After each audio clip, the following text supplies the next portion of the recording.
Apan si Satanas, dili gusto nga kita magpabiling nagasiga. Sulayan kita sa matag karon ug unya sa mga butang nga makapalong sa atong kahayag sama sa kwarta, kahilayan, bisyo ug uban pang kalibutanong butang nga hinay-hinay magapalayo kanato sa Dios.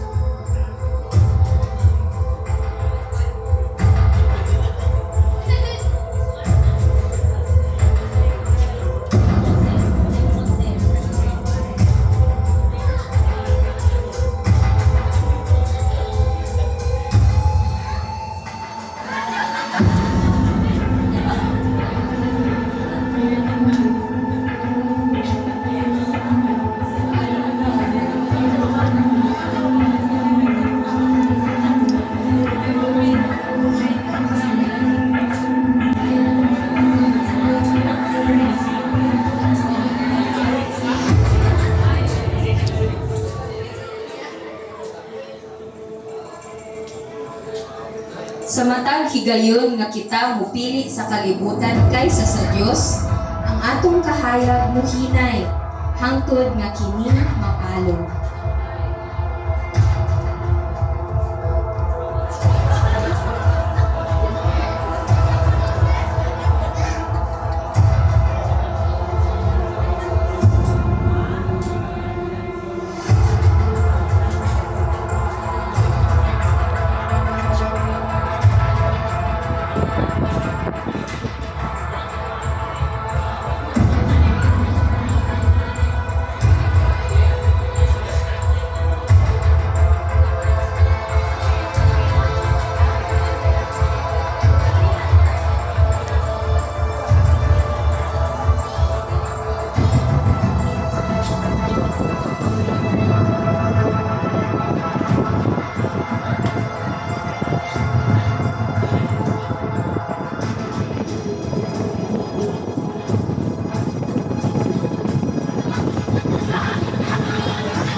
Apan bisan pa sa kangitngit, ang Dios dili gayud biya.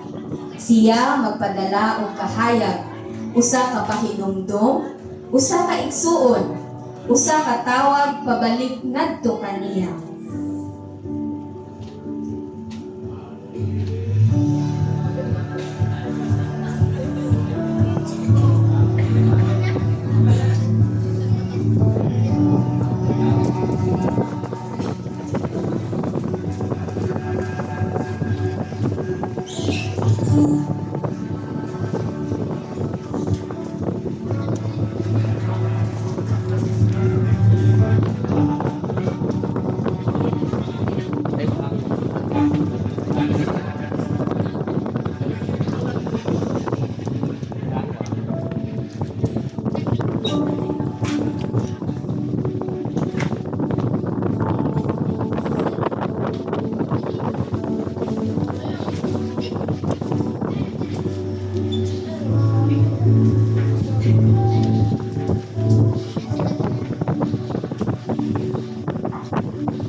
Ug kung kita pupili pag-usab sa kahayag, ang kalayong musiga pagbalik, kay ang kahayag mas husgan kaysa sa kanimo.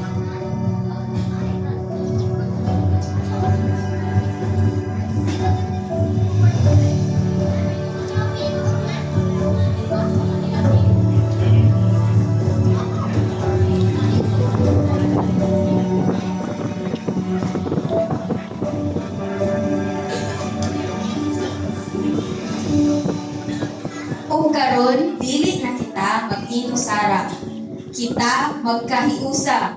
Kung ang usa mahuyang, ang lain muhatag og kahayag. Kung ang usa mapalong, ang lain mahimong magpasiga pag-usab sa atong kahayag.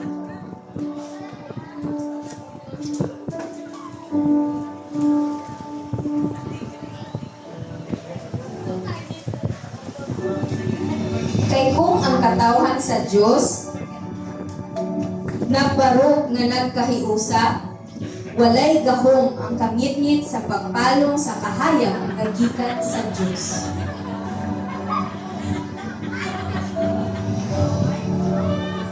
Ug samtang ang kangitngit musulay pagpalong sa atong kahayag, kita magapabiling nagbarog.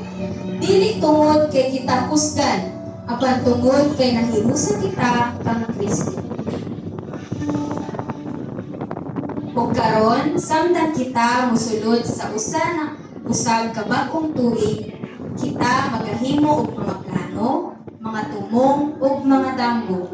Apan labaw sa tanan, hinaot nga ang atong unang desisyon mao kini, magpabiling kahayag sa kalibutan. Bisan unsa pa ang atong atubangon sa bag-ong tuig, kalipay man o kasakit, kalampusan o kapakyasan, ang atong dadon ang kahayag ni Kristo. Dili lang sa sinugdanan sa tuig, apan sa matag adlaw niini.